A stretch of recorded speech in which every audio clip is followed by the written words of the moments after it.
ভারতবর্ষের বিপ্লবী ছাত্র সংগঠন All India Democratic Students Organisation এআইডিএসওর ৭২তম প্রতিষ্ঠা দিবস।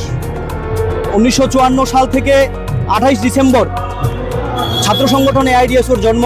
তার প্রাক লগ্ন থেকেই ছাত্র সংগঠন এআইডিএসও শিক্ষা, সংস্কৃতি, মনুষ্যত্ব রক্ষার্থে আমরা সারা দেশব্যাপী আমরা এই অঙ্গীকারবদ্ধ এবং কেন্দ্র এবং রাজ্য সরকার যে শিক্ষার উপর একের পর এক আক্রমণ নামিয়ে আনছে তার প্রতিবাদে এআইডিএসও তার শক্তি অনুযায়ী এককভাবে সারা দেশে আন্দোলন পরিচালনা করছে।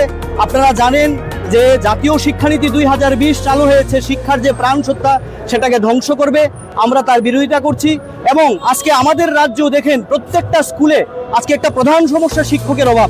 প্রায় প্রত্যেক দিন পত্রপত্রিকা খুললেই দেখা যায় যে ছাত্ররা প্রতিবাদ করছে শিক্ষকের জন্য। সরকারি শিক্ষার মান একেবারে নষ্টের দিকে যাচ্ছে, তলানিতে এসে ঠেকেছে। তাই আমরা দাবি জানাচ্ছি যে রেসিস্ট এনইপি জাতীয় শিক্ষানীতি ২০২০ বাতিল করতে হবে এবং সেফ পাবলিক এডুকেশন মানে সরকারি শিক্ষার মান উন্নয়ন করতে হবে। সরকারি শিক্ষা যদি নষ্ট হয় তাহলে গরিব, খেটে খাওয়া সাধারণ নিম্নবিত্ত পরিবারের সন্তানরা আর কেউ পড়াশোনা করতে পারবে না। আমাদের রাজ্যেও বিদ্যাজ্যোতি প্রকল্প চালু করে আমরা দেখছি যে ছাত্রছাত্রীরা আজকে ডেভেলপমেন্ট ফি তাদের থেকে টাকা নিচ্ছে ১,০০০ টাকার উপরে।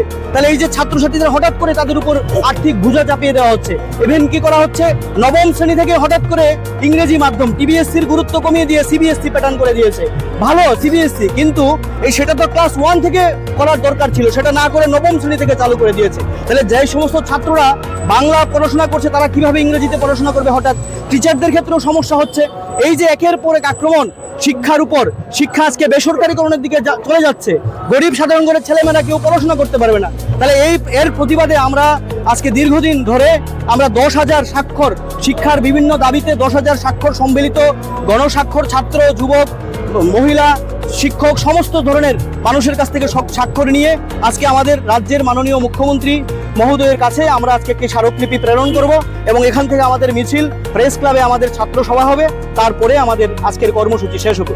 আমি রামপ্রসাদ আচার্য, রাজ্য সভাপতি এআইডিএসও।